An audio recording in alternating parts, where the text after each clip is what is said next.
Welcome to Enter VR, the podcast where we talk about all things virtual reality. I am your host, Chris Miranda, and on today's show I have Matthew G. from the Reddit forums, the creator of Relaxation VR, Health VR, and all sorts of other apps incoming your way. Thank you for coming on the show, Matt. Such a pleasure to have you on. Oh, thank you for having me. Happy to be on. Thank you. Awesome. So let's start off with Relaxation VR. Where did you get the inspiration or the idea to come up with this app? So basically, I've been working in my workplace for almost 5 years now, and the past few years I've had a lot of stress, especially dealing with my boss and all that, and it's got to the point where it's actually created some health issues for me, and I've had to find a way to relax, and I haven't really been able to find any way to do it. And someone on the forums a little while ago said they just wanted an experience to, walk through a forest and all this stuff. So I made something quickly for them, put it on Reddit, and I actually started using that to relax, and it actually helped. So I've slowly been building it up and adding more and more experiences, more ways to make it, more interactive for other people. It's helped me and hopefully can help other people. Sticking with the subject of, before we head forward into virtual reality, just sticking with what you said earlier about stress. Stress is one of those things that people overlook constantly, and yet we live in a world that it's just, our lives is just stress. And I don't know where I feel like I hope I'm not pulling this out of my ass, but I feel like I read somewhere where, perpetual stress causes or accelerates the formation of cancer cells. In essence, like, people who are constantly stressed are just, weakening their body, and I think they are epigenetically modifying their own DNA to, again, might be pulling out of my ass, but it feels like either it was a Joe Rogan podcast or somewhere I was hearing where, stress is one of the contributing factors to cancer, and apps such as yours and things, are, and the initiative that you're taking in trying to alleviate that pain is definitely something to commend you on. So I want to tell you that you should keep doing this because it will be important for people, when virtual reality is out there in the mainstream and people are like, well, what else can it do for me? Well, motherfucker, it could cure cancer. Or not. I mean, we've got so many issues and all that in our life, and virtual reality can be done for a lot of different things. Like, so we've got games and all that, but then we've got applications like, the cinema stuff. But then, why don't we have some for relaxation or, some way for us to basically de-stress and just, be able to relax. So, I'm happy to try to see if I can make a few things here and there, and hopefully it helps. Especially because not everyone lives next to the coast. Not everyone lives next to the beach or next to a beautiful foresty area. So people live, some people live in urban jungles or shitty looking neighborhoods, and it's not everyone that has the ability to go out for a jog and enjoy themselves. So I think that we're putting, in essence, someone might say, well, you're just putting a Band-Aid on the larger problem, which is this environmental justice sort of thing. But it's something. It's better than, not having anything at all. So. Well, exactly. And I mean, look at all the health benefits. Like, say you've got an Omni, but you're like in the city and there's nowhere for you to run, or you just don't have the time, or, you don't want to be out at night. Yeah. That's a perfect example. You could be on the Omni, you could use it as a, running thing and literally just run through a bunch of different environments. You don't actually have to use it as a game. You could use it as a type of exercise. And because you're using VR, it'd just make it more fun and, you'd actually want to keep doing it. Follow me down the crazy path for a sec, because here in the States, it's known that people like to sue each other here. It's a well-known fact that America is more or less a very litigious society. And so in that sense, do you think, and I brought this up to a friend of mine who's a lawyer, who's an attorney, but I'm curious to see what your opinion is. Do you think that if you work a stressful job and you develop health issues because of that stressful job, are you allowed to sue your employer? It's a bit hard to say because, funny enough, down here, you actually got a thing called stress leave. If you actually are stressed, they can actually pay you while you're off trying to de-stress, obviously get your health a bit better and all that stuff. We've got a system where it actually does help with, like, stress, maternity leave for, males and females, and a few other things. So down here, it's already set up where, if it gets to a point where it's that horrible, you can. But I think it's one of those things where a lot of people, I guess when it comes to stress, a lot of people think, it's just stress, whatever. So I don't think a lot of people take that up, and a lot of people are dealing with it. And I've been dealing for a while, but unfortunately it actually affected my health quite badly, that, something had to be done. And it's one of those things where a lot of people don't realize that, stress, it just keeps accumulating and it gets higher and higher. And then unfortunately your body just, as you said before, cancer cells, I think it's one of those things your body just, it doesn't get used to it. It just gets worse and worse. That, I wouldn't be surprised if, cancer cells did get created from it. Yeah, it's true. Your body doesn't get used to stress. It's like, it's like you're sending someone. It's like war, for example. I know this is an extreme example, but you send soldiers off to war, and they'll spend years and years going through the same thing. It's not like their body gets better. It's not like your body adjusts to the war. Sure, on an artificial, superficial level, I think they might. But then they come back fucked up, they come back with honestly, PTSD. Yeah, I would think stress is part of the post-traumatic stress disorder. I think that's probably a huge part of it because, they get so stressed, and I think that's why, they have these episodes, and, that's a good way for VR to help. But I think it's one of those things where the human body, it's, it can deal with stress, but prolonged stress is quite a different thing. Yeah, man, I agree. I think we deserve a break. I'm not advocating a stress-free human condition because I think that's impossible. I think one of the reasons why we've made it so far up the evolutionary ladder was because we were stressed out of our minds to make sure that we didn't get eaten by the lions and the cobras and the panthers and the whatever. But at the same time, now we're living in this civilization where it's all stress constantly. It's crazy. That's very true. The modern world is a very stressful place. Yeah. Mind you, trying to keep up with the news, man. Holy shit. I mean, are you one of those people that follows the news very much or follows what's been happening around the world? I used to be, but unfortunately, work got stressed again, and it's one of those things. Just kind of gone back to literally not doing anything. I used to be on Reddit all the time with a bunch of different news feeds, and now it's purely just the Oculus subreddit that I'm on nowadays. Good for you, because it's fucking crazy, man. Just all the nonsense that's happening. Let's go to Health VR. What is Health VR, and what is it that you're working on, and where did you come up with the idea? So someone on the Reddit forums posted saying that their aunt had phantom limb pain. So if anyone doesn't know what that is, it's basically they've had one of their limbs amputated, they're an amputee. Mm-hmm. One of their limbs is currently believing it's still there and sending signals. Mm-hmm. And because it's not receiving anything back, they receive, quite a bad pain. Some people say it feels like someone's stabbing and twisting into their leg. And it's one of those things like they just feel random things, they might feel like their legs twitching, that kind of stuff, but it can get quite painful.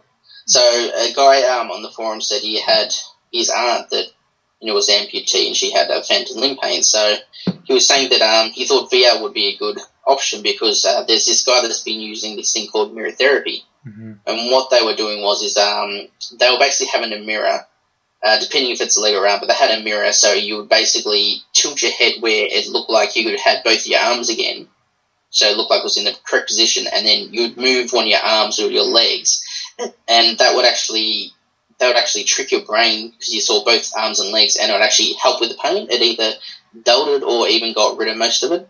Yeah. So I thought that's a perfect thing for VR. So I decided I want to help this guy. So I've, I was making a small little app for him to try it out with his aunt, and I thought, well, what other things could we do?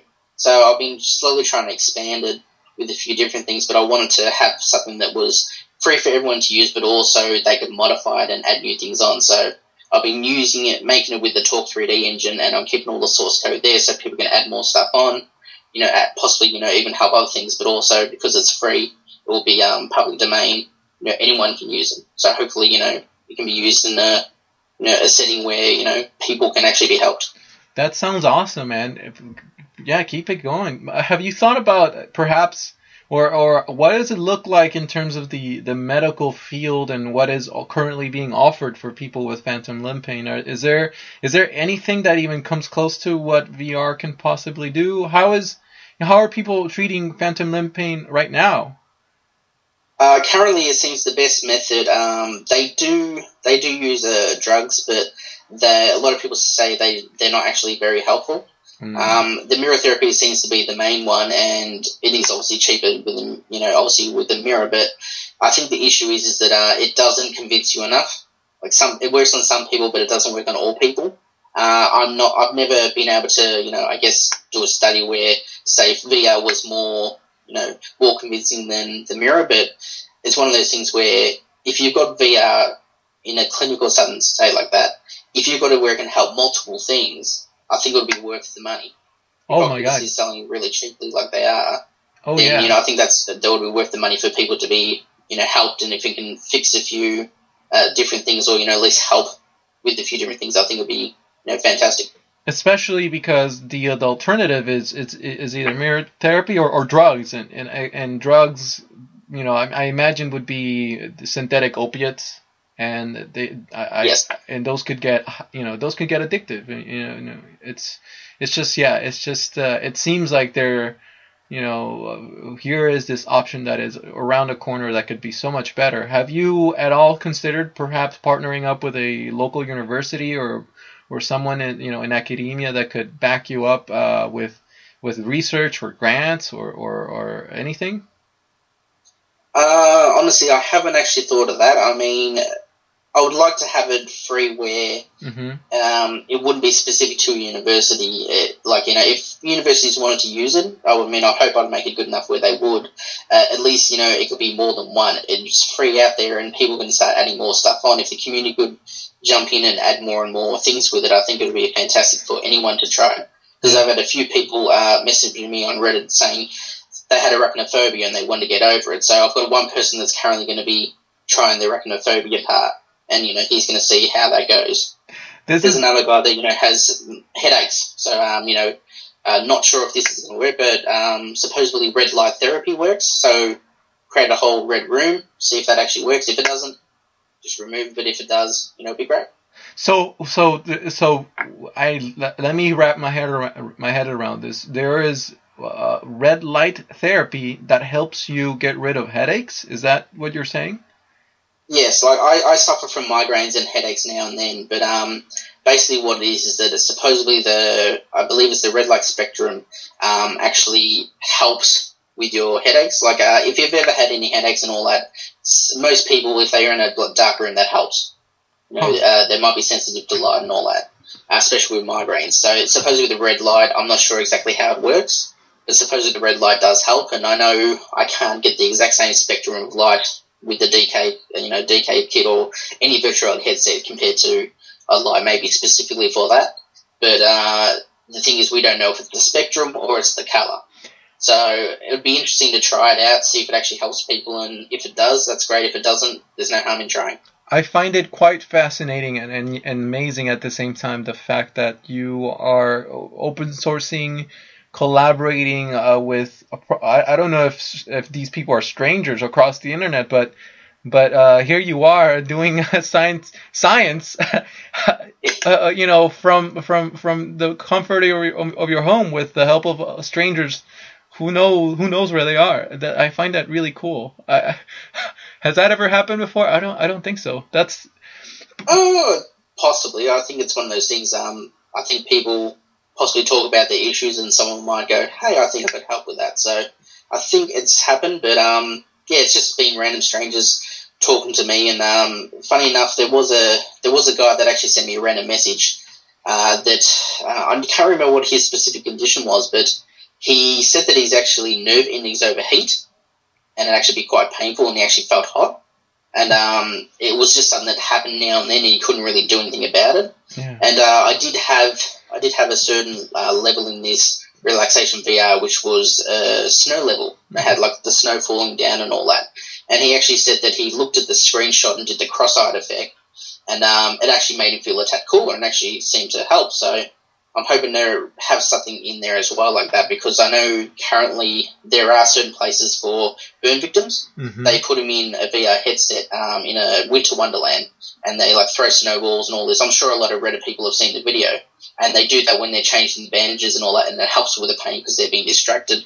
Plus, you know, I have noticed there's an effect where if you're seeing you're in a cold environment or a hot environment, your body actually seems to react to it. Not everyone, but it seems like some people, because they're so immersed in it, they seem to react to it. And if you actually ever try a cold environment on a hot day in VR, you actually feel a lot cooler, which is quite an interesting experience. Yeah, I interviewed on the podcast Howard Rose, the creator of Winter Wonderland, I believe. I think that's the name of it. And yeah, you know, we're talking, exact same thing in terms of pain, treating pain and burn victims. One thing that we did not quite touch was the fact that what's happening in the brain's perception of hot or cold. We talked about pain and non-pain. So, for example, you know, the soldier or the person being treated felt a lot less pain. But in terms of the hot and cold, that is something I did not touch upon. And now that you bring it up, I'll have to ask him. I really, really wonder what is exactly that's happening, what neurons are firing inside the brain while you are inside virtual reality. I think, I wish that research was more open source, it was more out into the public, because that data is so valuable for people to interpret and figure out ways to use it to add value to other people's lives. But yeah, what is happening inside the brain while you're inside VR is something that fascinates me all the time. Do you? Go ahead. That's the thing I've been quite fascinated with. I've been, you know, when these people are asking for the phantom limb pain and all that, I've been researching, and you'd be quite surprised. There seems to be certain little things that might seem simple, like the mirror therapy and all that, but it's taken us quite a while to realise that there actually is a connection. And from what I've been reading, especially with some of these, like I'm not sure if you've seen on Reddit, but there's someone released a rubber hand illusion where you actually feel the brush strokes even though you're seeing it, but you're not actually, like someone's doing it manually. I'll have to check it out. Yeah. Yeah, so supposedly it seems the human brain will take visual over audio and anything else, and I think that might be part of this whole thing where if you're visually seeing cold, your body knows this is how you react, and I think that might possibly help. But also, if you're playing a game while you're in VR or, you know, moving about trying to do a certain, object, you know, or, you know, do a mission or something like that, I think it helps because, you know, your brain's currently, you know, being overloaded with things to do and see. So I think it starts blocking pain a bit. Yeah, there's definitely truth to that, to the fact that we really do interpret, you know, the world through our eyes. I mean, our eyes are directly connected to our brains. I hope I'm not pulling this out of my ass, but I heard that the eyes are directly connected, like in, you know, both neurologically and sensory wise to the brain. And so, yeah, it just seems like it would make sense for this, for so much information to be processed and, you know, accumulated through the eyes that the brain goes through. It's just, yeah. Have you experimented on anything yourself with virtual reality and you know, aside from the health aspects and, you know, or relaxation? Have you, you know, went off into different horizons, or are you just working on these current things right now? Unfortunately, I guess you could call me a bit of a pack rat. I've got something like 20 plus projects. All in different stages, and it's one of those things where I keep jumping from one to another and I'm not getting anything done, so to speak. So I've been trying to just focus on VR health and relaxation VR to kind of hopefully get those out and about and then start moving on to some of the other things I'm working on. Cool. Very cool. Yeah, no, there's so much to do with VR. It's just this blank, empty canvas to paint on, and really, you know, I don't blame you for wanting to do 1,000 things at a time.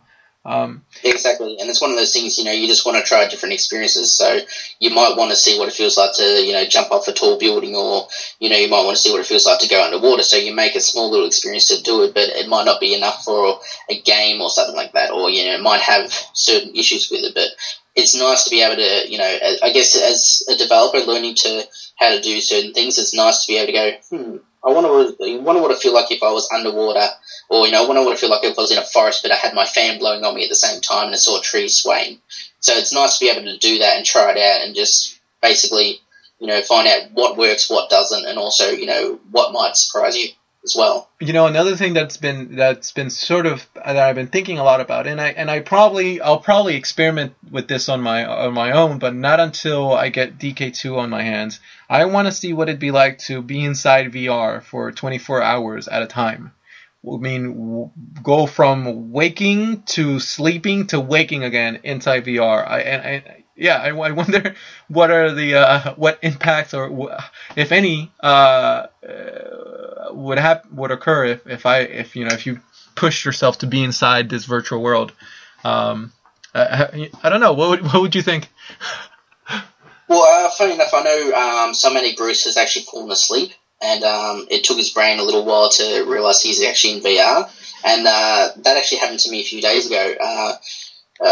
We were talking before about possible uses for VR, where it's like, say a massage table or something like that. Yeah.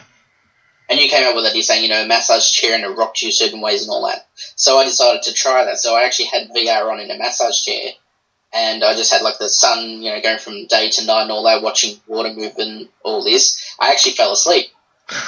And, I don't know how long I was, but, I woke up when the massage chair started moving me up to the upright position, and, I woke up in this world, and it literally took maybe 10 to 15 seconds for my brain to realise I'm in VR, but before I'm like, looking around, it's like, how did I get here? Like, my brain just hadn't connected yet to realise, okay, now I know you were doing this before, now you've woken up. So it seems like, it really does make you feel like you're there, but after a short while, your brain realizes, yep, I'm in VR now. That is crazy. That is really crazy. I mean, and this is considering this is day zero. This is like DK1, last year's model. Honestly, I'm so stoked. I'm so excited to get my hands on DK2 and push the limits of how far and what sort of things you are able to do with this technology. Huh. It'll be fantastic. I mean, I really can't wait to get the DK2 as well. Unfortunately, I was 5 hours late when they released it, so I'm not sure even where I am, but I honestly don't think I'm going to get it in July. The fact that they mentioned that, they were going to ramp up production once they saw how many orders they'd get, I really don't think it's going to be July for me, unfortunately. Yeah, I haven't even ordered it yet. I'm waiting for my tax returns, but. As soon as I do, I'm on that. But one thing that I did ask the guys from Oculus that I brought up in my last podcast was that at the VR Mixer after GDC, I spoke to a couple guys from the company, and they were telling me how their production team has gone a long way also from last year, and having to wait a month to get your development kit. So hopefully this time around, I'm crossing my fingers. It won't be that long, from ordering to, starting July, from ordering to getting it at your door. I'm crossing my fingers that it won't take a month or a month and a half, because it's just so excruciating. But I think it's one of those things. They've got the experience now. I guess it depends how many units they can get out each day. So, they've got the experience now. They've already got all the centres set up around the world now. Like, when I actually ordered the DK2 this time, I noticed I had GST and extra shipping charges. So, obviously, they're going through the whatever company got set up in Australia now. So, obviously, they've got all these distribution centres and everything. So, I'd say you would get it pretty quick, but I think it's the initial run of units. Because, obviously, they can only make a certain amount each day. And I think, unfortunately, it's like anything. I think after GDC, everyone just wanted to grab one. They love the DK1 or they've seen it, but compared to the DK2, I think everyone just wants that right now. Yeah, no, the worst part, the hard part really is the wait. Just waiting for this thing. Yeah. Because I want it now, and I want to do things with it that naughty things with it. But not, in terms of, so I got to try out an alpha prototype of your of Health VR, and to be frank, when I was in there, I was this girl in a bikini, and I was looking out at my feet, and I may misread the directions on your email, so I will have to apologize for that, because I did not quite follow through on what was I supposed to do in terms of figuring out how this phantom limb thing worked. Instead, I was throwing rocket launchers and mines at the wall, which is fucking awesome. Yeah, unfortunately, I didn't have a time to push the new build out, but the original build was it was a very quick one just for the user to try it out with his aunt. But unfortunately, I hadn't stripped out any code for the default player with rocket launchers and all that. So yeah, you literally would have rocket launchers and all that coming out if you've hit some of the buttons that enables it. So I hadn't had a chance to do that, but I have removed all that code in the new one now, and I've actually had to modify the engine, but I've got it working now where it the head tracking is separate from the body tracking now. Yeah. So you can look around, but your body stays exactly where it should be. You say unfortunately, I say fortunately, because I was having a blast. I mean, I was throwing rocket launchers and drones out at the wall and mines. And then when you had the pistol and you went on third person view, the pistol looked like the girl had the pistol up her butt. I had a laugh. I was rolling on the ground. So thank you for that laugh. It was awesome. But it's gonna. I actually scared someone with that. Unfortunately, there was someone else that saw my post and they wanted to try it. Yeah. He said he put his girlfriend in, and unfortunately hit the little scroll wheel on the mouse, and that selected the weapon. And all of a sudden, a gun came out of her face, started shooting, and she just started screaming. She didn't expect it, and it was an early alpha build, but I probably should have tried to remove it before I released it. Well, you're using Torque 3D. Why are you using Torque, by the way? The game engine. It's one of those things. Looking at Unity, I thought, well, Unity in the end is going to cost me money. UDK, it's okay, but it's not the best. Best way to make stuff either. And I know the integration hasn't been the best. That's why Boone hasn't. Well, he didn't do much with his roller coaster thing after that, because there was an issue with translation and all that. So I thought I'd try with Talk 3D, and I've actually found it quite an enjoyable experience. It is hard because it's not like Unity where it's click and create. Yeah. Like say you just want someone to walk from one end to the other.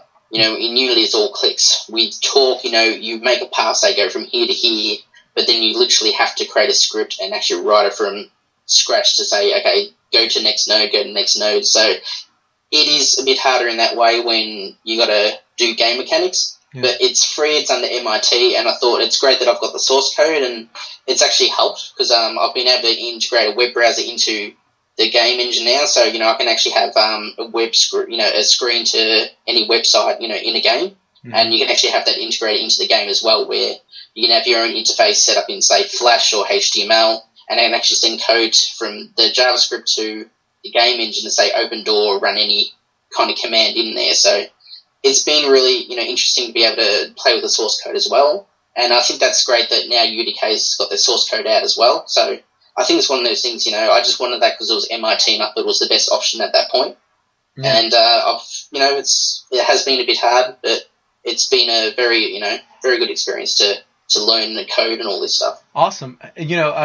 Torque 3D, Cymatic, I remember going to Silicon Valley VR meetup and seeing Cymatic Bruce do a demo of Torque 3D. So yeah, he was having a blast.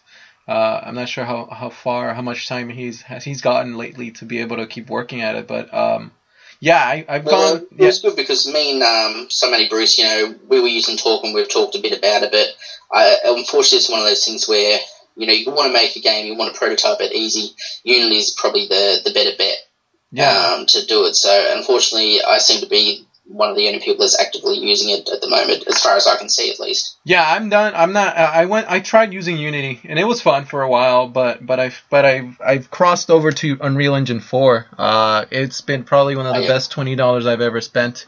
And and thankfully, once this, if I run out of $20 to keep the subscription going, I'll still keep the build of the engine. So yeah, either Unreal or Unity. I'm for now I'm quite happy with Unreal. The only problem with Unreal, I would say, is just there isn't as that huge build of YouTube tutorials yet. Yeah. It's still pretty good. I mean, you can get a lot done with the tutorials that there are already. So, yeah. I mean, I'm just excited because this is, these engines are becoming a lot more competitive now, and now the ball is on Unity's court to figure out, are we gonna still keep charging people $1,500 for this engine? I hope not, because Unreal's gonna eat their lunch money eventually. Well, that's what I find kind of funny, because they did release it where it was I think it was $75 a month. Yeah. I think it was. I can't remember exactly, but I think it was $75 a month. You can pay it each month and continue using it. But all of a sudden, Unreal Engine, and especially a brand new one as well, which seems to be a huge leap compared to their UDK. So it seems like they got it for what is it, you said, what, $20 a month? Yep. Yeah, and I know CryEngine is actually doing their own thing as well, which I think is $10 a month. Yeah. And that's got VR support supposedly almost been implemented. So you've got all these engines now. So I think Unity might have got caught out, because I know they're about to release Unity 5, but I think they might have got caught out because it just kind of sideswiped most people. All of a sudden it's Unreal Engine 4, all of a sudden it's out and it's fantastic. And it's pretty cheap, and you've got CryEngine now as well, and they're really good rendering game, good rendering game engines and all that. But when it comes to Unity and UDK, I would say they're game engines, but Unity's probably more a game maker. Mm.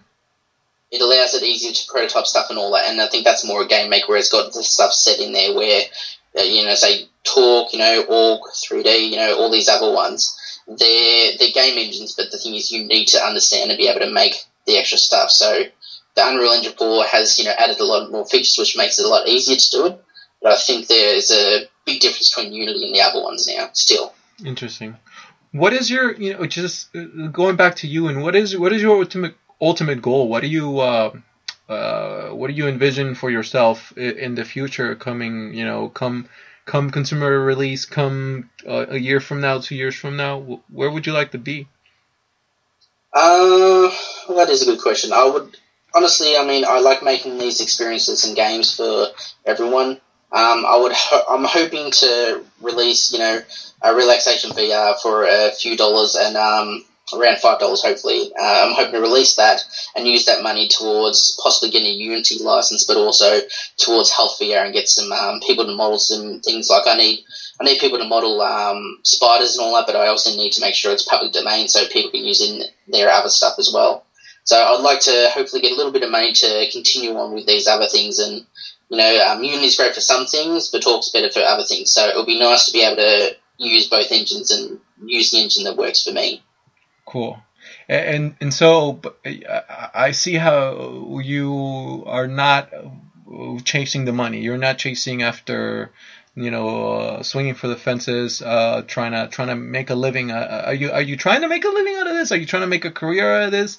Or is this something that you find as a noble hobby to keep on the side?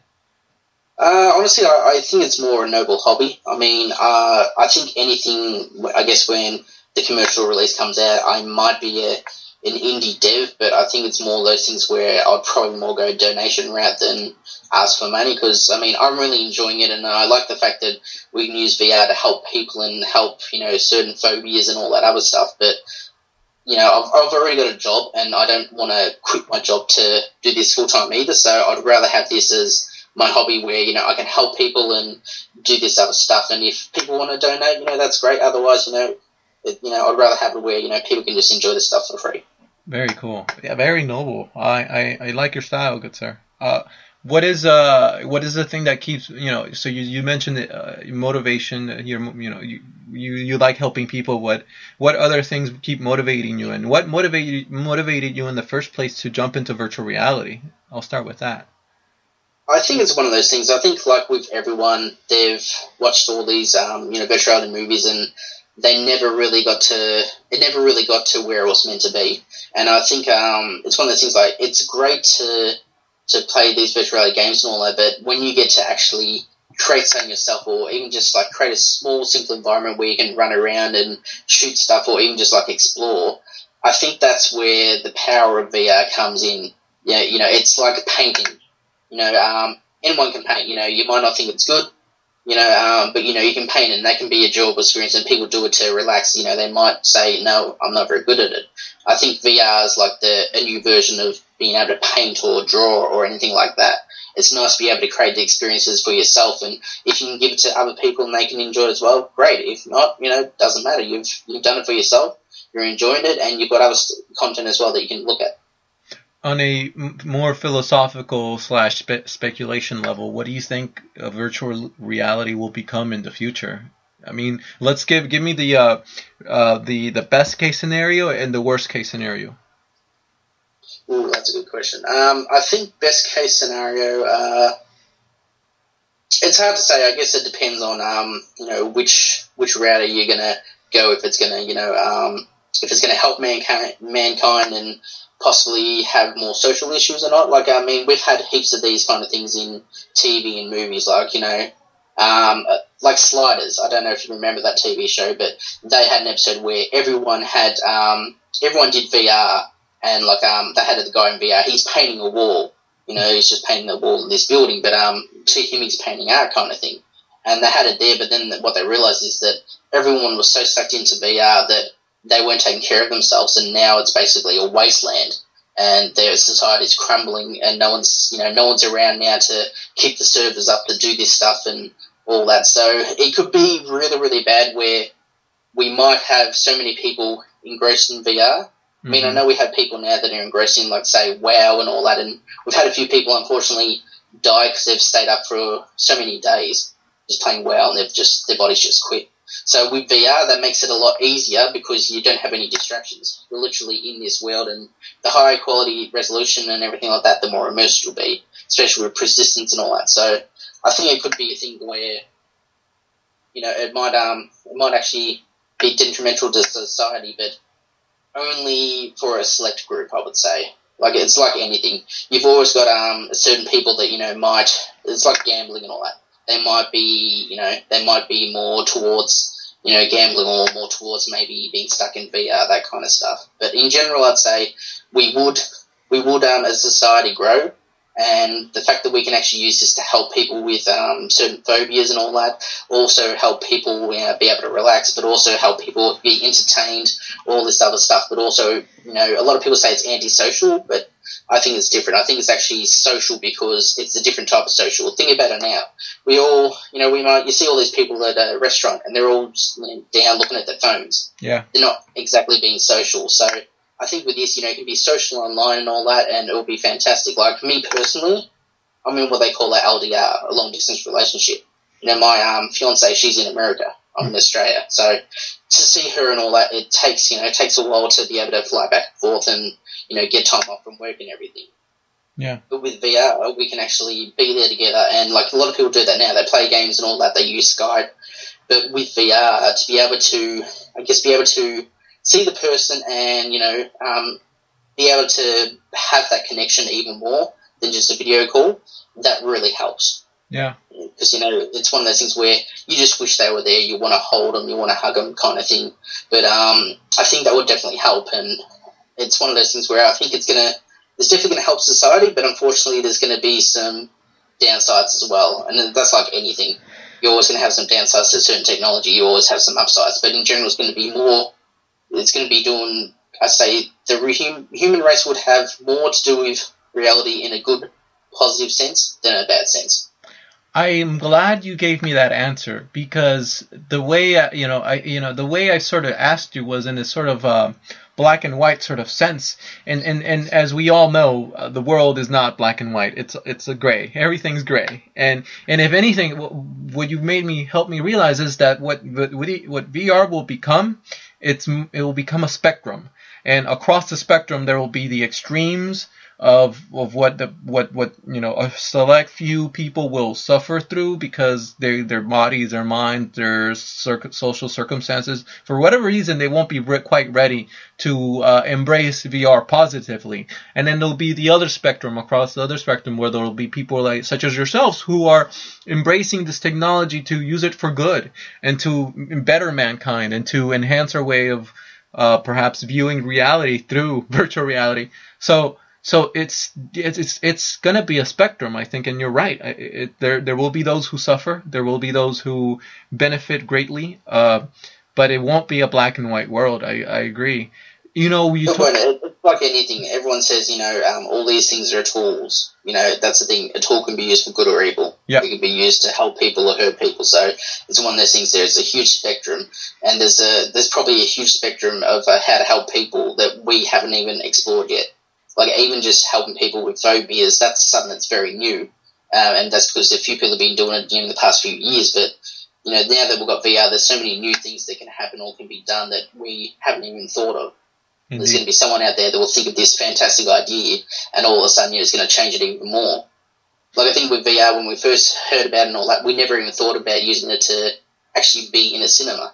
And now that's kind of the norm. It's like, it's fantastic, especially with the DK2. We'll be able to see the cinema quite clearly in the video, but it wasn't really a thought in people's minds until, you wrap your head around VR. And I think there's so many fantastic things that are going to come down the pipe works that we're going to go, wow, we never even thought of that. No, and going back to your point of your long distance relationship and bridging that distance gap with VR, I myself, my mom and my mom's side of the family, my two younger brothers and grandma, cousins, they live in Nicaragua, and I'm in San Francisco or Daly City, California, and growing up here was rough because I used to do the back and forth between here and there, and now that I think about it, I think about how much more valuable it would be to be able to see them and talk to them and, shoot the shit with them, in VR. And I wonder, and the thing that I wonder now, would VR, having that ability to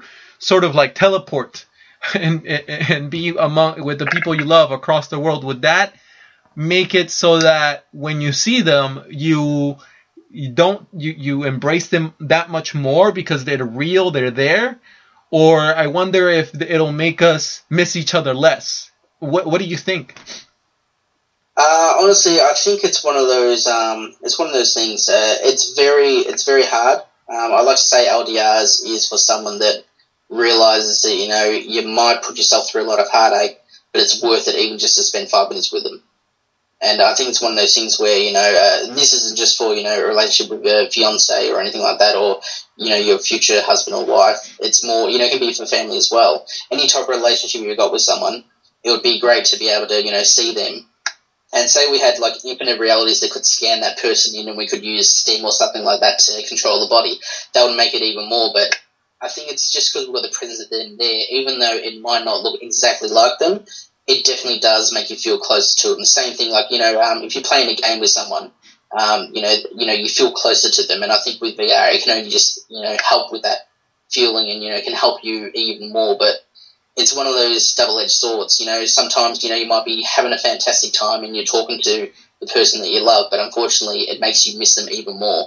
Because like, all of a sudden you're having this fantastic time and you wish you could just physically be there. So it helps, but then it doesn't help at the same time. It's one of those things where it goes up and down depending on your mood and, how it's going, so to speak.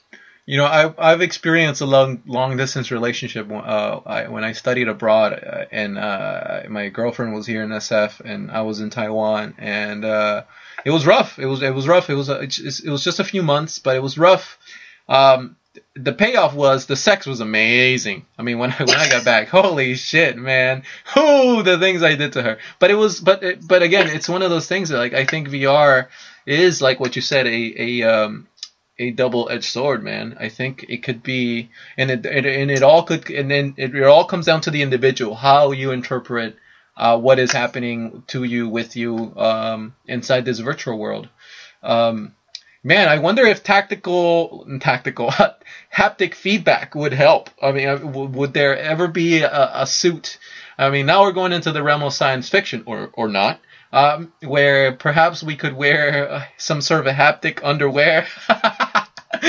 Where well, that's the thing. What was it? I can't remember what company it was, but it might have been Trojan. But remember, you might have seen it. They had a thing where they had underwear, where if you touched the underwear, then that touched that person. So it's like they felt the haptic feedback from it. Yeah. Yeah. So I mean, I think even with just the people that have the haptic technology, even if it's just holding like a sword and all that stuff, even if you were in VR with someone and that you held their hand and you felt that, that would immediately help you more. It might not feel exactly like someone holding your hand, but it definitely would bring the experience closer to being realer, and it would actually make you feel a lot more closer to them. Follow me down the rabbit hole, because we're about to go into Crazy Town. What if we were able to upload the consciousness of your relative, of your deceased, dead relative, to a computer, and this, again, Crazy Town, everything goes here, and this relative, again, this computer has the ability to interact with haptic devices, and all of a sudden you want to shake hands with your brother who died 2 years ago, or you want to hug or feel what it feels to get hugged by this cybernetic consciousness of your dead relative. I mean, do you think with a haptic sort of suit, do you think people would want that? I mean, obviously, who knows if that's possible? I don't know if it is. I don't think we'll see it in our lifetimes. But do you think people would want something like that to feel the dead, to want to, or maybe it's better to just let go? I think it's one of those things. I think people would want it, but it's also at the point where it's a double-edged sword. You might have, say, your spouse that unfortunately passed away, and if you could see him in VR, and because you miss him so much, it could get to the point where you're never out of VR. You're constantly going to be there. You fall asleep, you do that. You might take it off to get some food and all that, but in general, you've basically just become a shut-in.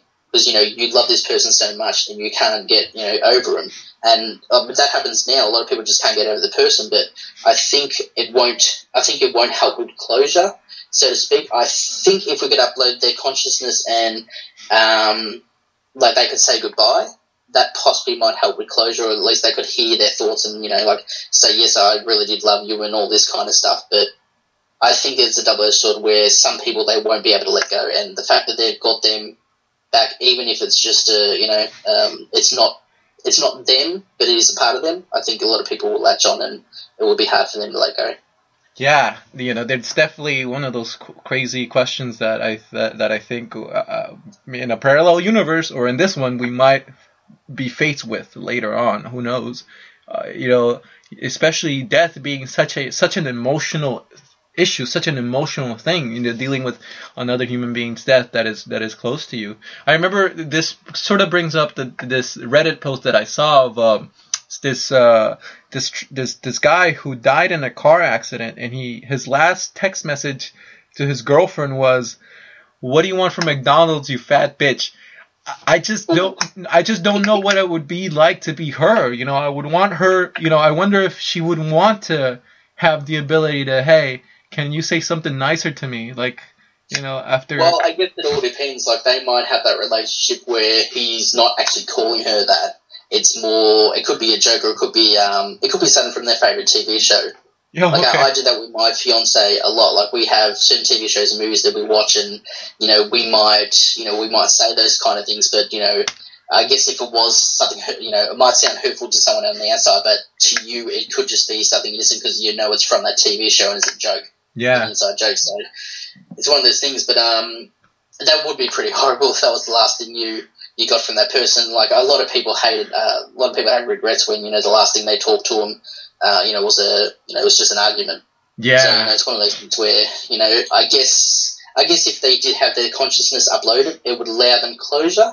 But I think the issue is that, say we had a company that could do that, allow you to get closure. I think the issue is, yes, at some point someone would sue, saying, no, I want, they gave me, might say, I've got access to all this property now, and that's technically his property. I want access to him all the time now. Wow. Yeah. That'd be cool. I can see how that would spiral out of control. Yeah, so it's one of those things. Like, have you actually watched the movie Her? No, I haven't. It's a fantastic movie, but the way they've got that set up, that is a very interesting movie to show how technology and basically how people can be together, but also how you can create such a bond even if you don't meet that person. And it kind of reflects how a lot of people in LDR are as well. But I recommend everyone watch that movie. Yeah. It's a fantastic thing, and the way they've done it in the future, they've integrated technology where it's so seamless, you don't think about it anymore, and it's done very, very well. It's definitely worth a watch. You bring up this interesting point. I think that we've grown into the society that is just so technologically dependent. It's just like our addiction for oil and that cheap energy. Technology has become that next addiction for humanity. And it's so fragile to think that it's such a fragile thing if you think about how an X-class solar flare could wipe out the Earth's magnetosphere and destroy or shut out all the world's electronics. What would happen if people all of a sudden, if something like that happened? I think again, Reddit post I read somewhere 2012, the Earth missed a solar flare that might have caused major damage globally. But here we are in this 21st century, and I don't think there is a government contingency plan or a UN or NGO contingency plan for the day when that happens, because it's like the sun. How the fuck do you stop the sun from not releasing an X-class solar flare in 2015, November 3rd, 2015? I guess the other question is, do we actually have any technology that can stop such a huge, electromagnetic pulse like that from frying anything? And if we don't have it, how do we adapt to it? Will we adapt to that new instant holy smacks? You get smacked in the face kind of paradigm. Like, all right, everybody, we're now in the dark. Who has a plan to who's thinking about that? I'm sure there is someone, but I haven't heard of. Well, there probably is someone. There's always someone thinking about something and trying to do certain things. But I think it's one of those things. It literally could, we literally could just delve deep into the medieval times again, so to speak. Yeah, is that where you're betting on? Do you think that if something like that happened, we would go back into the Dark Ages?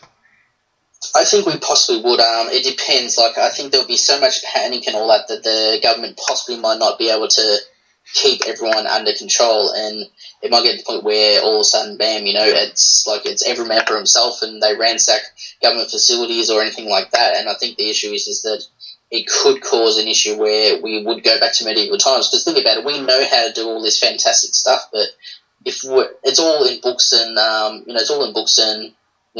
computers and everything. So if we don't have access to the computers, and for some reason the books got lost or burnt down or something like that, you might have people that have this knowledge, but the issue is that we need that knowledge from them. They might have it, but to spread it across the world, that would be such a huge task. So everyone could start making crops and all that. I think the only people that honestly wouldn't survive would be the Amish. Yeah, they're the ones. They're going to be the ones laughing at us. Yeah. Exactly. Like, they've already got the whole infrastructure there. They've got the crops and everything. They're not relying on electronic technology. They rely on technology like with, a horse and cart, like, even in pen and paper's technology. But when it comes to electronic technology, they're very rarely using it. I think they use lights, and I think they possibly might even be using cars now. I'm not sure, but I know they've got it very strict, and, if anything happened, it wouldn't be an issue to them. The only issue would be when they go into town to buy certain things, they might find out that there's nothing there now. I use this analogy sort of for myself. If that's something like that happened, imagine putting a corgi, the little stumpy leg kind of dog, and dropping it in the middle of the fucking Amazon jungle, and telling that corgi, "Survive, bitch." Dude, I'm that guy. I'm that corgi, because if you drop me in the middle of the jungle, in the middle of the forest, I have no idea how to survive. I can't hunt. I could probably outrun a raccoon. Not even a raccoon. No, dude, I'm fucked. Yeah. So, well, I think we all should be watching a lot more of Steve Irwin's stuff and what's the guy Bear Grylls, Adventure Man or something like that? Yeah. Survivor Man. Survivor Man. That guy. That's the one who's legit. He's cool. So everyone, if a zombie apocalypse happens or anything like that, start watching this now. And start using planting a vegetable garden. You know, where is this technological future taking us? Do you think that perhaps it's just like VR? Perhaps it's going to be a spectrum. There's going to be, as a whole, in general, technology is going to be a spectrum in which we will see the endless possibilities to do amazing, positive things for humanity, and yet at the same time, on the other end of the spectrum, there will be madness and evil and fucked up shit. What do you think? I think it's one of those things. I think, with technology, we help make our lives easier, but if that technology all of a sudden doesn't work, we've screwed ourselves as well. Yeah, it makes me wonder, because this is where I think we're going. We're gonna have this connected world where I do research for venture capitalists, and I do research. I did a little bit of research on the connected car and the connected city, and I found a study from IBM saying that. And I don't know if these numbers are inflated or not, but they were saying how by 2025 or 2020, the connected world, or the Internet of Things, is going to become a $14 trillion industry. That is money. That is bank. And it's just, you just wonder, like, what are you connecting? What is really happening here? And so it's just insane to these numbers of all of a sudden humanity is going to be instantly connected to each other, and the repercussions, consequences, and possibilities no one can predict. Well, we can, and that's the thing. We've all, there's so many, dystopian futures out there. It could be like all of a sudden all this technology with AIs and robots, all of a sudden, they turn on us, or, it could be that we're just slapping technology in the most useless things. Like, have you ever seen the TV show Red Dwarf? No. Enlighten me.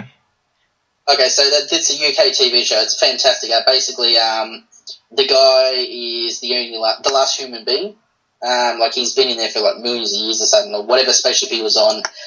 Basically, they had a radiation leak and it killed everyone, but he was in a stasis pod, so he survived. But it's funny because they've got an AI toaster, and it just keeps bugging him. He's like, do you want some toast, some crumpets? It just keeps bugging him. It's like, if we get to the point where we're slapping AI in everything, is it going to get ridiculous? Like, are we going to have toast that says, hello, how's your morning, that kind of stuff? We're going to have such a huge thing where everything's connected and they have their own personality now, that even stuff like the shower would have its own personality and talking to you and letting you know what's happening. It's like, are we going to get so, crazy where we're slapping into every single thing we can find? Yeah. Speaking of dystopian futures, I think that here we have this possibility to, I think bring equality. One of the things that, I don't know if you saw this NASA-funded study or sponsored study that was saying how civilization is in a trajectory towards complete collapse if we don't deal with climate change, if we don't deal with inequality. And, I think that the most realistic thing that I can think about in terms of this inequality dystopian future is, here's the thing. Here's what's going to happen. Climate change is going to fuck up the global economy, and it's going to bring about a massive depression worldwide. And I think that the reason why the elites are in power right now is because they have the arm, the muscle. They can still pay the paychecks of the police. But and this is going to be a great movie. I'm working on the script right now.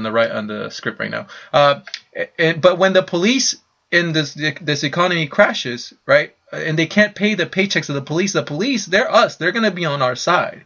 So what are these elites going to use? Robots, drones. That's how they're going to defend themselves. That's how they're going to keep hoarding their wealth. You notice. Like, we could go the whole RoboCop route, where the original RoboCop, that was where the corporations basically owned the police department. Like, they were the paychecks. So it could be where all of a sudden corporations take over, and instead of it being for the people by the people kind of thing, it's literally corporations now own almost everything, and they're the president now, so to speak.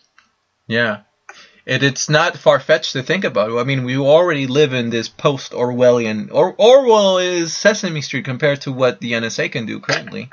So it's just, yeah, it's just crazy, and it can get quite depressing, except that we are doing so many good things for humanity at the same time. I think that in the 21st century, we're going to have 3D printers and robot automation, and VR will liberate us to become the humans and explorers of the human mind and space and everything that we were meant to be.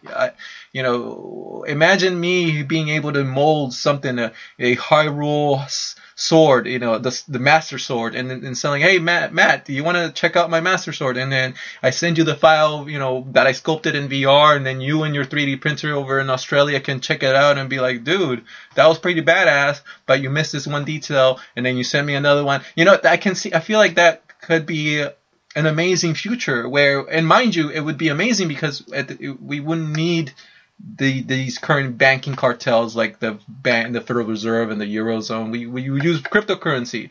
I don't know if it would be Bitcoin, but it would be amazing to get rid of or start using a cryptocurrency that is kept safe from bullshit.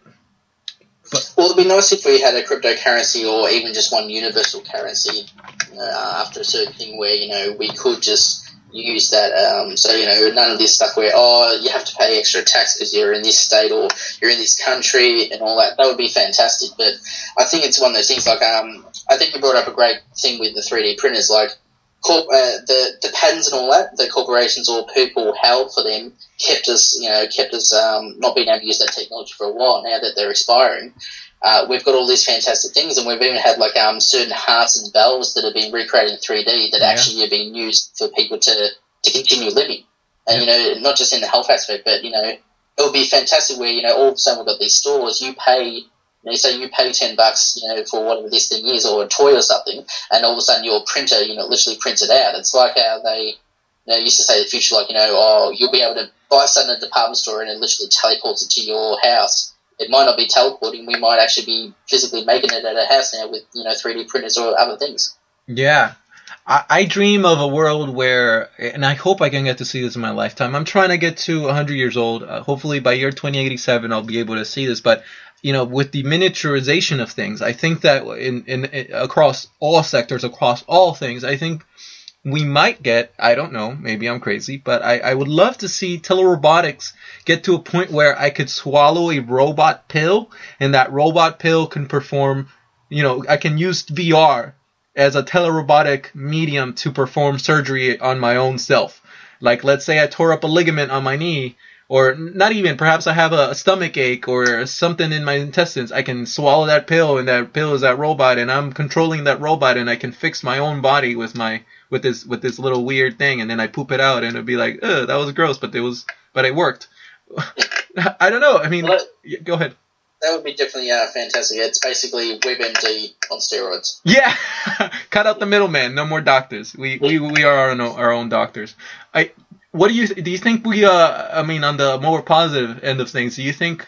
I saw a TED talk where someone was saying that right now, somewhere among us, is or are the people that will live for 500 years. Is that science fiction, or in your mind, is that plausible? In my mind, I think it's possible. I think I'm either the last generation to die of natural causes kind of thing at a certain age, or I'm the first generation to be able to live longer with the help of technology. Yeah, I hope. Are we in the same generation? I'm 26. How old are you, if you don't mind me asking? I'm 30. So we're very similar. We're more or less in the same boat. So my hope is that we'll be able to print out organs. And if I ever have heart failure or penis failure, I'll be able to print out a 3D printed penis so that I can keep using it when I'm 88. And fuck like an 18-year-old. That's my hope. So. Well, see, that's funny. That just reminds me of an episode of Archer. You take it off, it's cleanable. Oh man, it's gonna be. I'm excited for the future. Are you more hopeful, or are you more excited for this inevitable thing that is coming towards us? Honestly, I'm more excited for the future. I mean, if you think about, growing up in the 80s and 90s, and you think how far technology has gone from then to now. If you think, literally 20 years ago, you were using a computer that couldn't really do that much, and now all of a sudden we've got this thing which has graphics that, are pretty damn close to real life. They're getting closer and closer to actually looking very real, and especially when it comes to the 3D stuff as well. Like, I remember when that Final Fantasy Spirit Away came out, a lot of people's reaction was, it just looks so real at certain points. And that's the thing, and that's quite old now. I think that was maybe 2000s, maybe, I'm not sure. But, even 10 years from there, we've got to where almost live action video games, be able to render it very close. Like, The Last of Us was a fantastic game, and, when you look at the quality and everything that they've got in that game, it shows you that, we've just improved a hell of a lot. And we've got the technology there now, and I think it's one of those things where now that we've got VR, we've got all these other things that are going to happen now. Like, now we need new type of interactions and all that. We need new type of interfaces. And, it's just fantastic. And not just VR, we've got AR as well. And, Google Glass is coming out, and it's not exactly AR, but it's a nice step towards it. And I think, technology is just going to, it's just going to take our breath away, the coming years. The more we get older, the better we're going to be off. Do you think it'll ever get to a point? I mean, is there a limit as to how photorealistic it'll get? I mean, will we ever hit a technical wall? Is there something currently stopping the reason why? I mean, it's just fascinating and mind-boggling to think how far we come. I remember watching trailers and for Final Fantasy Spirits Within, I think it was a movie, and I remember how people were saying, is this going to replace actors? And no, it didn't. But and the movie was fun to watch. But look how far we come. I just saw last night the trailer for the newest Batman video game, and my girlfriend was watching it, and she's like, "Is that the next movie?" I'm like, "No, it's the video game." But it just looked that insanely real, and so I just wonder, like, where does it end? Will it get to a point where it's really just insanely impossible to distinguish? What I'm asking is, like, I wonder if we will, and how long it'll take for the point at which we will have a 4K Oculus Rift, and we will have graphical fidelity that is 10 years ahead of what we have, the best of what we have now. Will we be able to, distinguish between reality at that point? And fuck, what will it do to our brains? Well, that's a very good thing. Think about it. Like, TV has changed the way our brains react, and all that. Video games have as well. And it's one of the things we've really got no idea what's going to happen, because a lot of people get, like, it's the same thing. Like, before TV and all that, we had books, and everyone gets so immersed in books, reading, and feels like they're part of the story. Now the thing is, it's not just imagination. You're physically seeing it, you're hearing it, and all this, and possibly we might even feel it in the coming years. And to be part of that, I think it's one of those things where, we will feel like we're part of that movie kind of stuff. And if it is photorealistic, it might be very hard to distinguish, between real and fake. And it's hard to say, like, infinite realities. I mean, I'd love to see what that looks like on the DK2. Mm-hmm. If those models look so lifelike, we've already got technology that scans a whole environment, makes a 3D model out of it, and does the same thing as infinite realities, where it uses actual photos for the textures. So if we can make an actual apartment building look that close, and actually have people in there looking that close, and we actually see them breathing and possibly animation in the future, we might not be able to distinguish the difference. Yeah, holy shit, that's mind blowing to think about. Man, sorry, you were saying? I was just thinking, like, I think one of the things is like just horror. That's kind of taken the rift by storm. I remember when it first was released, everyone's like, "Oh, we're going to do relaxation, all that." That's perfect for what it is. But it seems like it's gone down the horror route now, and it's one of the things. Like, I love horror. I love horror movies and all that stuff. I don't really get scared of games, but when it's in the rift, it really gets to me. Yeah. And it's one of those things where it just feels so real. Even though that's the thing, I think it just shows how good virtual reality can be, where it doesn't have to look real. or it doesn't have to look like real life. You can be so immersed in it that, you know, you literally will be scared, and hopefully no one will die where they're literally scared to death, but you never know. But even the whole that spectres thing, you know, that was fantastic seeing, you know, a person running around as a ghost, you know, basically, you know, scaring these people to almost death, like they're scaring them so they're so still, and, you know, and that kind of stuff. So it's stuff like that where, you know, it just shows, you know, how emotional we can be in VR. And although horror is a certain thing, it will be fantastic to see what other things we can do make, you know, like how to make someone so happy that, you know, they literally got endorphins being released because they're that happy. I like that. I like the way you're thinking that. You know, I interviewed Sergio Hidalgo, the creator of Dread Halls, and I remember telling him, you know, don't take this into offense, but you are immersion of terror, and he laughed, and it was great, you know, because he is. I mean, he's spreading terror across the world. Anybody who puts on the rift and goes inside that fucking, you know, maze, it's just not. You will get scared. It's just the fact, and especially, you know, assuming you do it under the right circumstances, 3 a.m, you have, you know, lit candles, and you have, you know, you sacrifice a baby goat. You will get scared inside Dread Halls. It's just. Well, I think that's why virtual reality works so well. Like it's a lot of people that say they'll watch horror movies in the day, but they won't watch it at night. Mm-hmm. But when you're in the Rift, it doesn't matter if it's day or night. You're seeing it day, you're seeing it's night. It doesn't matter. So it's fantastic to see people.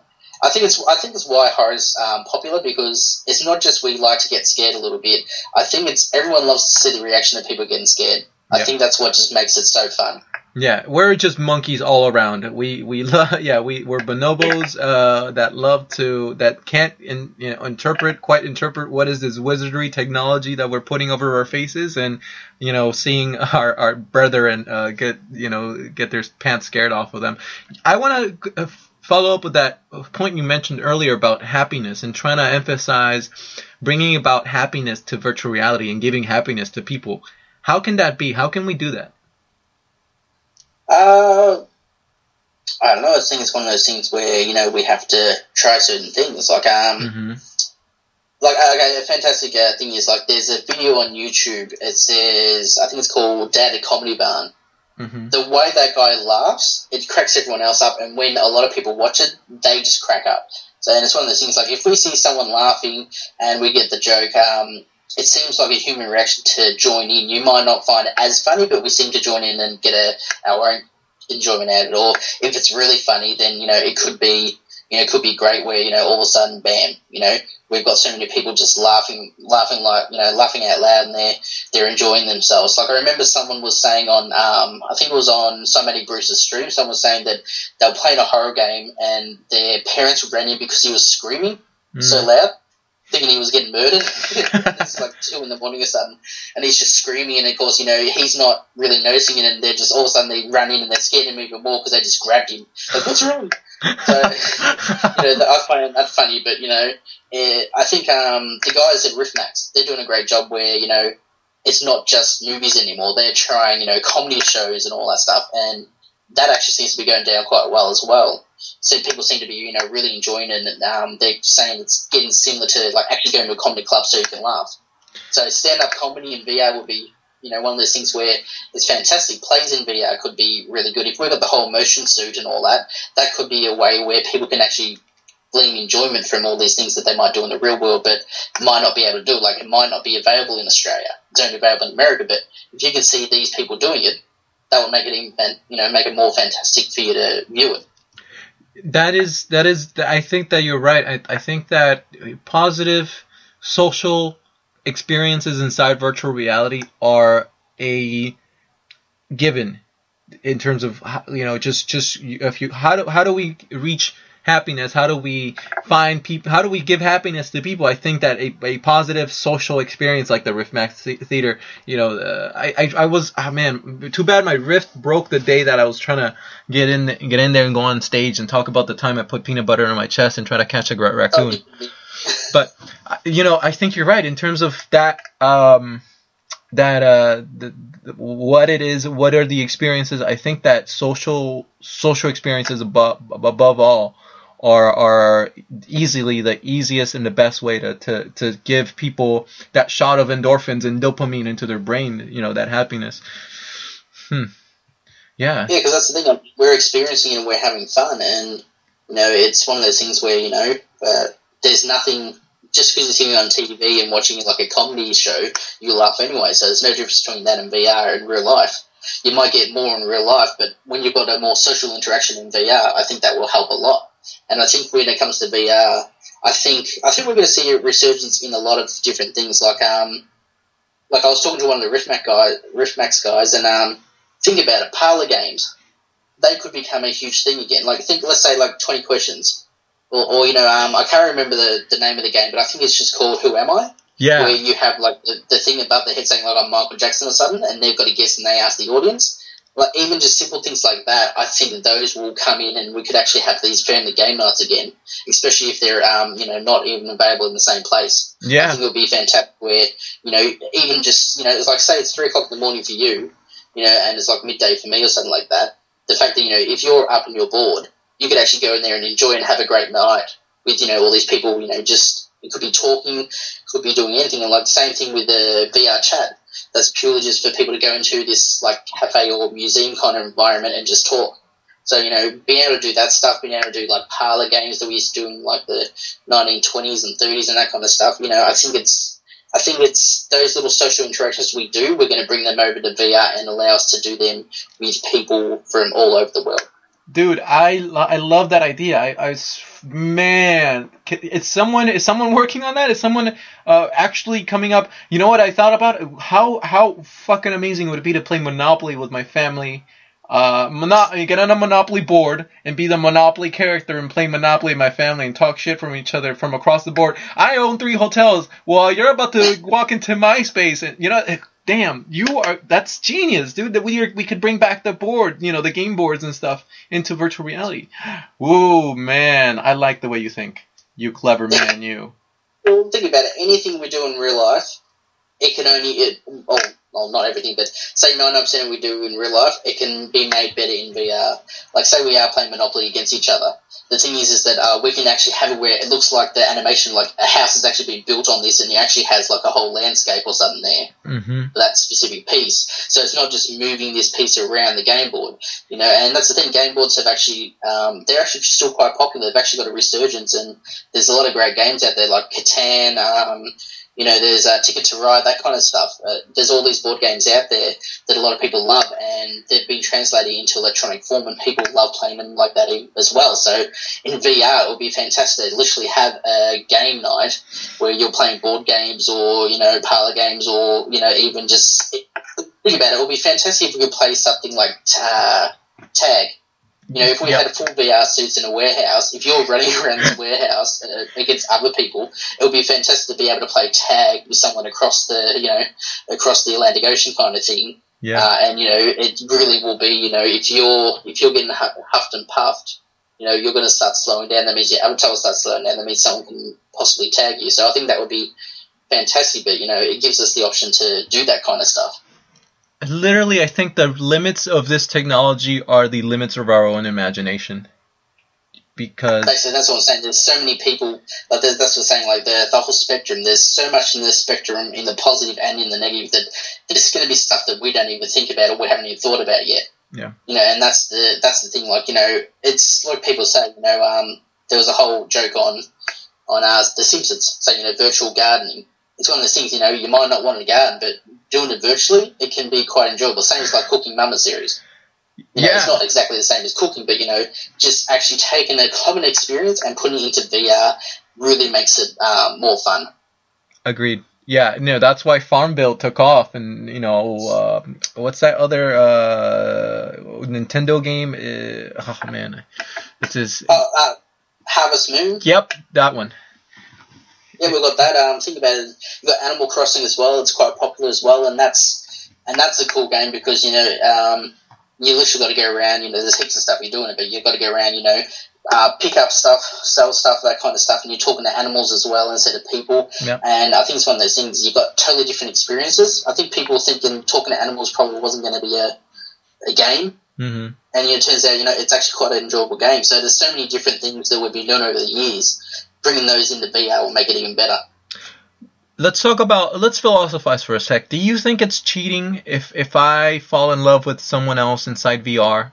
And is it cheating to have a polygamous relationship inside VR, even though there's no physical touch? I remember seeing something on the news about this couple that had a divorce because the guy got married in Second Life, or he got married in WoW or something like that. But where does this go in terms of love and virtual reality and how it'll intersect with the real world? Well, I think it is cheating because that's the thing. Like I'm involved with my fiance, and that's all through an LDR. All we had, because I've known her for 14 years. Wow. Oh, no, 16 years now. So and that's the thing. Like when we first met, we were talking in IRC, and just be able to talk to someone, and when digital cameras really weren't that popular, they were quite expensive, just being able to talk to someone that, you could just get a sense of talking to that person, even through text. So doing through VR, I think it makes it a lot easier because it's a lot easier for you to show your emotions. Like just think like body language. You can actually transfer body language, so to speak, in VR, and I think it is cheating because, it's a lot of people call it emotional cheating, I guess you would call it, but I think it is cheating because, if I can fall in love with someone halfway across the world and all I'm just doing is seeing text, then I think it's one of those things where, yes, it would be cheating because, it's not just text, but think about all those people like in the First World War. They would just send letters back and forth, and, that's how they met. They met their person, that they love, and, when they finally met, they got married and all that. Ah, yeah. So it's one of those, I think it is a thing because it's really, honestly, I think it's really anything to do with, if you do something with another person you do with your significant other, when it comes to something very personal, I think then, yeah, that is cheating. Yeah. Do you think it'll change people's way of thinking about love and relationships once people, what I wonder is once, and it's a matter of when, this technology becomes ubiquitous, when people are able to teleport from world to world and game to game, and they can it'll just be so easy to have connections with so many different people. And I wonder if on a psychological level whether that'll affect men's and women's brains in terms of how they view love, because I can without having, I just wonder, like, does love have to be physical? I wonder. Oh, and if it's... Honestly, I don't think love has to be physical. It's one of those things. Physical is a component, but I don't think. I think it's one of those things. It doesn't have to be just having a connection. Like a lot of people say all humans are connected and all that, and you feel connection is stronger than others. So I think it's one of those things where when you've got a connection with someone, it's then I think it's one of those things where yes, you want to be with that person, and love, it's like love is love. Yeah. So to speak, so it doesn't matter, you fall in love and you didn't want to, and it's going to happen anyway. And that's like the thing about it, people get infatuated with like celebrities and all that just from their interviews. So it's one of those things where all we really need is just some type of communication with them, even if it's purely text. It's one of those things that I think it's just going to get people into different situations, especially when it comes to VR, because it's there's so much extra stuff you can do. You might not be able to physically touch, but the fact that you can actually touch their avatar, which is embodying them, I think that's a huge thing, and I think that might play on people's minds. Let's talk about war, because every time I think about love, there's the opposite spectrum is war. In a parallel world, in a parallel universe, where we get to a point where this thing is just insane in everywhere and between us and among us, do you think we can, not this generation, perhaps the generation after this one or the one after this one, perhaps they'll be able to have, get rid of that, because we're humans, we still have that bloodlust, no matter how intelligent or intellectual or higher being you think you are. I mean, at the end of the day, you're still a primate. You're still that caveman that walked around 10, 20,000 years ago. So you still have that body. You still have that brain more or less. So I wonder if we will be able to channel our bloodlust and our need, or I don't know if it's a need, but it's this thing that we have for war inside of VR.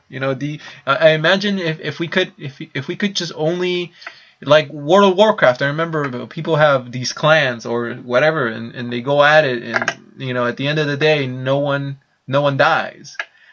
If that's far-fetched, am I dreaming here? Do you think that's something that we could, get rid of, war? It's hard to say. I mean, it literally could be at the point where we're using VR to embody, say, like a robot, and though we might kill another robot or destroy it, that's not hurting that physical person. But the whole thing is that if we just totally take humans out of the whole aspect of war, the issue is we're not just hurting the environment, we're hurting ourselves with, all this hate and propaganda and all that stuff. And it's one of those things, there's so many things that will happen in war that, we probably don't think about or we don't even realise that, it's still going to affect us in psychological ways, even if we're not actually active a part of it, like as physically killing people. I still think it's one of those things where it will affect us, and it doesn't matter if, if VR's, more, I guess if VR's more, it's less real, so to speak, and more cartoony or, just looks different. I think the issue is that you're fundamentally going to know that you're obviously fighting a war, even though you're doing it from, this bunker or whatever. I think the issue is that, it's going to cause an issue in certain people, and it's just going to hurt everyone in the end. I mean, it's literally the whole thing of war, what's it good for? Yeah, absolutely nothing. Do you think it's gonna be? Well, on the flip side of that, I play Battlefield 3 all the time, and it's not, and I feel fine. I still love every human being on this planet. I mean, is there a line here that we can draw, or is? I think there is a line, but I think when it comes to video games and it's an actual game, I think that's okay. But I think when you realize that what you're doing is actually affecting the real world, I think that might cause an issue. Like, it'll be interesting to see, like, all these drone pilots. If something bad happens, like, or basically they're being given wrong stuff and they accidentally kill someone, it'll be interesting to see how they are affected. I'm pretty sure they would be emotionally linked to it and would actually, feel horrible about it. Yeah, so I think there would be something linked to it. So, and that's just the drone thing. So imagine if you're actually embodying this machine to try to kill, or kill or destroy something. I think that, I think it's still going to transfer. Yeah, and that's a very good point. I don't know where I read this, but I think that drone pilots still suffer from post-traumatic stress disorder. They still get depressed. They still feel shitty at the end of the day. Man, we are just all sorts of fucked up. But it's just sad because in the grand scheme of things, what is it that we're fighting for in the current human condition? It's resources, and I wonder if we'll find a way. I'm just hoping that someone nails down the next fusion reactor or thorium reactor or some sort of infinite energy that the petrochemical companies are keeping behind wraps, because they know that once that infinite source of energy gets released, then the whole world will say a big fuck you to them. Exactly. I hope that we uncover something like that, because the fighting over resources is so small. It's so, we got so many other shit to worry about in the again in the grand cosmic scheme of things. Like, I want to see the rest of the universe. What the fuck are we doing on Earth all this whole time? And I think that's the issue as well. Like, it's like, think about it. I guess the spark for flights into space and all that stuff and explore. It's died down with the public, so of course, all this money that we got for that, it's not going towards it anymore. And I think the issue is that, it's one of those things where it would be fantastic, when we can explore, but the issue is we've got so many other things happening as well. I think it's going to be quite a while before we can spread out into the universe, and even if we can, are we ready for it, or are we ready to be able to spread out and not cause harm to another race? I know my body is ready, because I want to. If you become a millionaire, you can always do the Virgin flight up into space. the stratosphere. You know, I already have a way. And by the way, don't anybody who wants to do this, make sure you ask for my permission or a copyright, because I'm trademarking this way of getting out into the outer galaxy. I plan to upload my consciousness into a quantum computer. Put this quantum computer inside a solar sail sort of spaceship. You know, that will have, you know, will get will draw energy from the solar wind, and at the same time I will pack inside a 4D printer with my genome inside, so that I will program this computer to go to sleep with my consciousness inside a 4D printer and go fucking off it to Gliese 328 or something, the world with water, the closest world to water. Once I land, that 4D printer will print out a clone of me, upload my consciousness into that clone, and voila, I will be spreading my seed. And if you ask me if I'll get lonely, I won't get lonely, because I'll print out another clone and I'll just fuck my clone and it'll be fine, because, you know, I can fuck myself. so well, you know what's good, or you could even just make you know, a female version of yourself, and you know. You clever man, you. I didn't think of that either. It's like, it's exactly you. You got so much in common, but it's the female version of you. But that would be, yeah. You know what? It doesn't have to get weird. I can have my cake and eat it. Thank you, Matt. Thanks for. I'll just change the XY to the XX chromosome on that other clone. There you go. See, I didn't think of that, so thank you. Well, I think you brought up a good point. Just in the regards to like technology improving and all that. I think it's one of those things where, you know, if we do upload ourselves to machines or even like, you know, a duplicate body, does that mean we aren't human anymore, or does that mean that, you know, our soul has escaped because we're missing that ingredient that we were born with? Man, that we are walking down philosophical road. You know, in my view, I just don't think there is a soul. I think we're just chemicals and, you know, neurons firing off in this, you know, 3-pound gray mass on top of our shoulders. And I just want to get the fuck out of here and see more than what this life has to offer on this planet. You know, not that Earth is great. I love Earth and I love all the humans on this planet, but man, you know, it just feels like, I mean, perhaps I live too close to the ocean, because I constantly wonder, like, what is the meaning of all this? What am I doing here? What's the point of all this? And then, you know, and then I keep close touch with the news, and it just makes all of it nonsense. Just, you know, thinking about war in Crimea and resource wars and climate change accelerating at a pace no one is paying attention to, and human slavery being higher than ever before. Fuck that. You know, we can do better, humanity. I don't know. It just sounds like, you know, we can do so much better. And to say that, well, this is just the way it is, that's the easy way out. That's the defeatist way of saying, you know, I give up. I don't. Well, yeah, exactly. That's the thing. If this is the way it is, and you think it shouldn't, then change.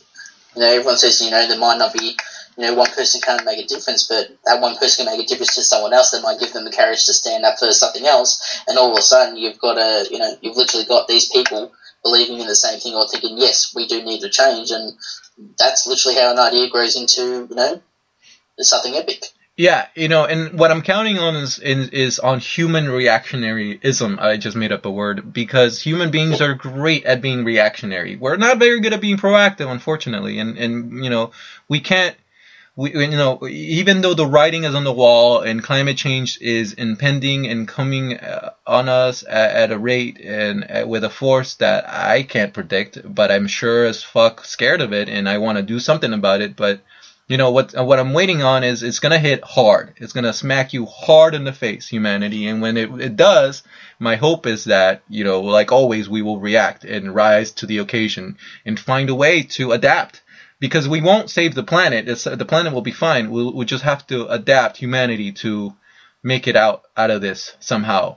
You know, it's just sad because, you know, here we are with all this abundance and all these resources and all this greatness this planet has given us, and we are just fucking it in the ass. No, it is a shame, but I think it's one of those things, like, we've got all these visionaries, like, look at Palmer. He didn't create VR, but he's created it to the point where, you know, it's usable. It's really usable and affordable for everyone. And, you know, him and the whole team there with Nate and all that stuff, they really want to not just give it to people. They want it to be a staple in humanity. They want it to be a thing where, you know, it can help people. They realize there's so many things that can be done to help people, even in the sense of, you know, say you're a little bit depressed and playing a game, you know, might help. The fact that can help, and they can do it in VR, yeah, you know, that's a fantastic thing. And I think it's great, that whole team, you know, think about it, like with all the stuff that happened at GDC and all that, you know, Sony releasing their stuff and all these other VR headsets, you know, the fact that their motto is basically, we'll help you as much as we can, we just want VR to take off, I think that just shows that they're passionate and not just a company that really just wants to, you know, cash in. They want to make sure it's right, and they want to make sure that VR lives on. If their company dies, that's fine, as long as VR lives on and it can help humanity. And I think that's a very noble goal they've got. Yeah, I think a lot of people don't realise, you know, that there's more to them than just trying to make a headset and trying to, you know, get, you know, the market share. I agree. I agree. People like that. People like Palmer. People like you know, the guys at Sony, the engineers at Oculus. Those guys are they are definitely inspiring. You know, I think that they have the, you know, hopefully the greater cause in the back of their heads. You know, that it's not about chasing that dollar. Because at the end of the day, really, you know, that dollar can only do so much against that X-class solar flare or that accelerating climate change.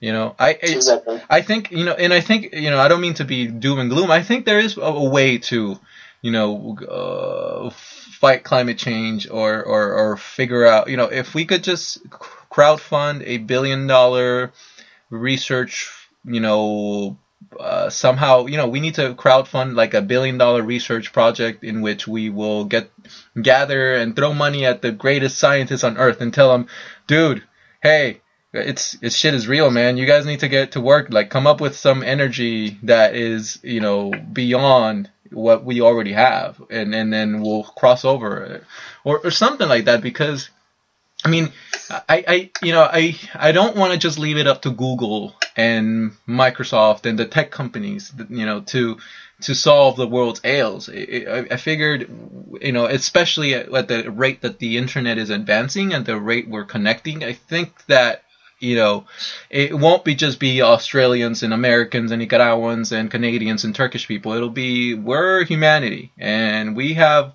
a collective goal, which is to, you know, our common denominator is really we all want just a better future for our kids and, you know, ourselves.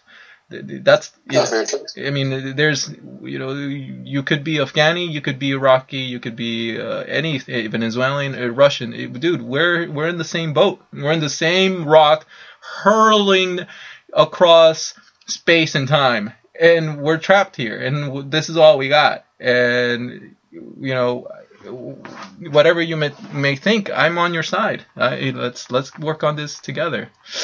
So, I think it's one of those things. I think it's, when it comes to humanity, it's a double-edged sword. You've got people that want the good, and then people want the bad. Yeah. And I think it's one of those things where I really do love the idea of literally crowdsourced or a Kickstarter of a think tank. That is a fantastic idea. And that I would love that, like, you know, a whole think tank that is being, you know, crowdfunded, or, you know, even if it's just a thing where if they got enough people to donate once a year, say $5, they had so many people do that, it would be fantastic. Because think about it. We could have all this stuff that is, you know, public domain that can come out from these guys. These companies can make it and all that stuff. And basically whoever does the better job will be the ones that will have it. Yeah. And I think that would be fantastic because, you know, there's so many things we can do to improve people's lives, but also improve our own life, or in general, just make it easier for everyone. Indeed. And, you know, it would just be fantastic if we had a think tank which could actually tackle this stuff, especially with the bright people that we have around. You know, there's so many bright people, yet, you know, they might not have an actual chance to, you know, use their talents. Somewhere out there is the guy or kid who has, or young girl who has the cure for cancer inside their mind, or will have the cure for cancer inside their mind. And, you know, we should figure out ways to, you know, give those people a chance. Not a handout, a chance. Everybody just needs a chance.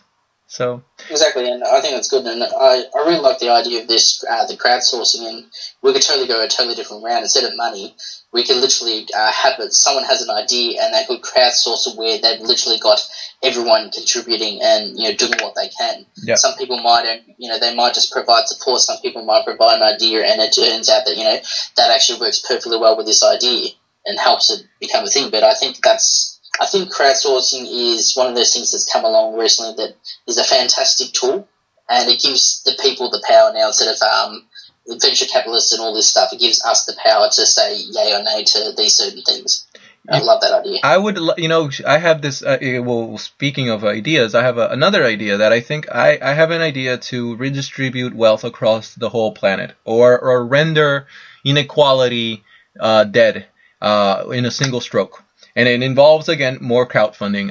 If I can get a dollar or two from every person on Earth, we could crowdfund a mission, $1 billion mission to the asteroid belt, in which we could wrangle up an asteroid, bring it back, use tele robotics VR to mine the shit out of it, because the average asteroid, I believe, contains hundreds of trillions of dollars worth of platinum.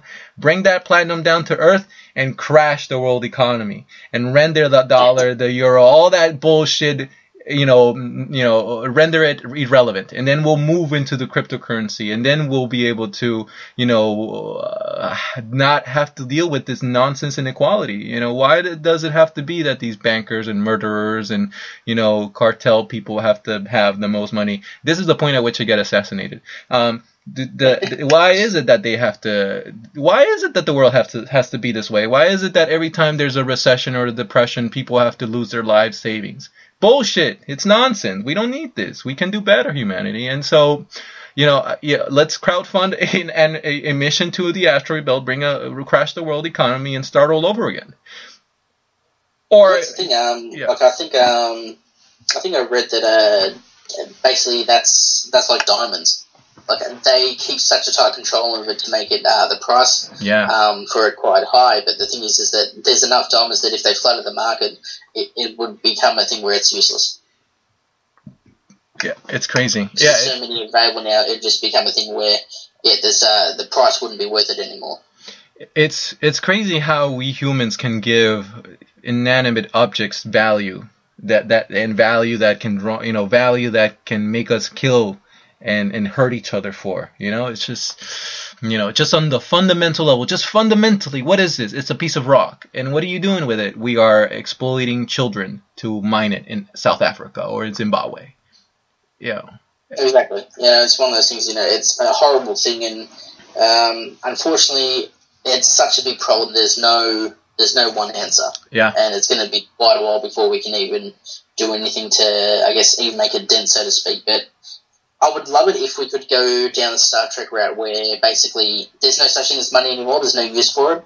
And, basically everything, there's services and all this set up where, we can support everyone. There's places for them to live, that kind of stuff. And there's no use for money anymore. I would love it if we could actually get to that point, sometime in our history. Humanity. It would be fantastic if we can do it where it's literally we're working or we're doing stuff because we want to. We're not doing it to survive.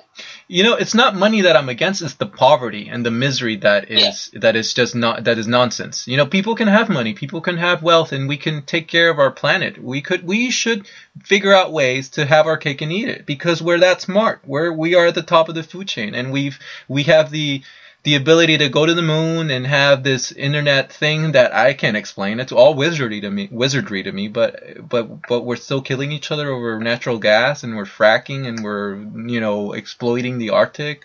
It's like what you said earlier. Humanity it's this duality of humanity. For every amazing, beautiful thing that we can do, we're equally fucked up. It's it's weird. It's like a Hamlet play. Yeah. I think it's one of those things. I think basically anything, there's always going to be a negative and a positive to it. Like, it's just one of the things. Like, you can do such amazing things with this, but in the wrong hands, could do such devastating things. It's one of those things where all we can do is just hope and do our best to instill instill correct values in the children, let them actually have a mind of their own to be able to realise, yes, this is how I want to live, and all we can do is just hope that, humanity keeps going on a decent path and, is more positive. Agreed. Well, keep me posted if you ever want to crash the world economy. Matthew G, it's been a pleasure having you on the show. Holy shit, you've been one of the people that has been able to ride the rabbit hole with me. Thank you so much for embracing my crazy. Well, thank you for having me. And it's one of those things. It might sound crazy, but when you think about it, there's certain things where there's always a truth to craziness. Thank you. And yes, likewise, I enjoyed our talk. How can people stay in touch? How can people support what you're doing? All that good stuff.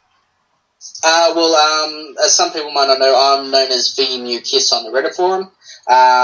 Just, message me if you want to help, even just, words of encouragement, or even people that just want to try the stuff out for me. If you've got an ailment and you think there's something in VR that could be done, or you've seen you've seen something that's worked in the real world and you think it'll translate to VR, let me know and I'll do my best to try to add in there and help and do whatever I can. Or even just chat. I'm happy to chat, just whatever. Awesome. I'm always around. You're a true scholar and gentleman of virtual reality. Matthew G, once again, thanks so much for your time. Well, thank you for having me. Thank you.